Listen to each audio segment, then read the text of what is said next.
ჩვენ შორის მათ შორის მე არიან ან ვართ ის ადამიანები, ვინც 2012 წელს გარეთ ვიყავით, სისტემა უნდა დაინგრეს, ვიმღერეთ, ვეცადეთ რომ დაგვემხო სისტემა.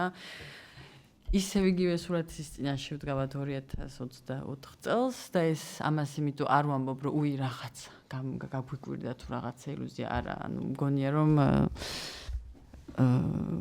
როგორც შენამობ რა მუდმივი სიფხიზლის რეჟიმში უნდა ვიყოთ, იმიტომ რომ მე დარწმუნებული ვარ იმ ფაქტი რომ ძალაუფლება თავისთავად რა თქმა უნდა და ვერანაირად ვერ იქნება იმის გარანტი რომ ჩვენთან იქნება სამართლიანობა.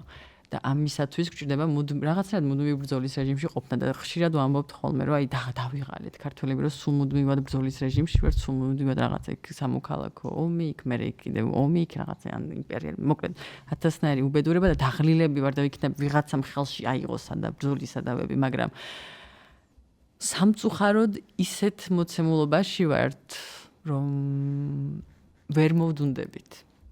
თუ გვინდა რომ იყოს რაღაც სამართლიანობის მაგვარი ჩვენ საზოგადოებაში, ამისათვის ჩვენ გვჭირდება მუდმივი სიფხიზლე და აქტიურობა და იმას უნდა ვეცადოთ, რომ ჩვენ გავხდეთ ამ პროცესის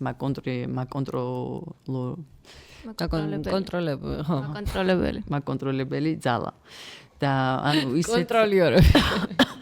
იმიტომ რომ მაშინაც თუ გვექნება კარგი ჯანდაცვა, კარგი ხელფასი, პენსია და ასე შემდეგ, მუდმივად გვექნება საბრძოლველი თემები და არ ვიცი, უთქვამთ ხოლმე თავის დროს, ასე ვთქვათ, აქტივისტებს, რომლებიც იბრძოდნენ დეკოლონიური მომავლისთვის, რომ არსებობა, ცხოვრება, თვითონ ცხოვრებაც კი ნიშნავს ბრძოლას. მანამ სადამ ვართ ცოცხლები, უნდა ვიბრძოლო და შეიძლება ეს არ ნიშნავდეს, რომ ეს ბრძოლა რაღაც შედეგს გამოიღებს.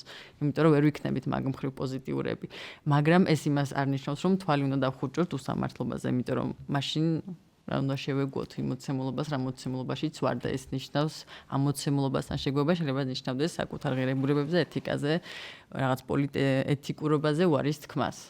და მე მგონი რომ ქართველები ის ხალხი ვართ, ხო, როდესაც რაღაც 3 წლიდან შუშანიკს ვასწავლიან, მე იქვე ფხისტყაოს სანსიკა, ასე შემდეგ, რომ ანუ ის ხალხი ვართ, რომ მე მგონი რაღაცასე მარტივად ვერ ვეგუებით ამ მოცემულობას და რაღაცნაირად მე მგონი რომ აი ამ სპირიტის სულისკვეთების, ასე ვთქვათ, ხელშეწყობა არის საჭირო.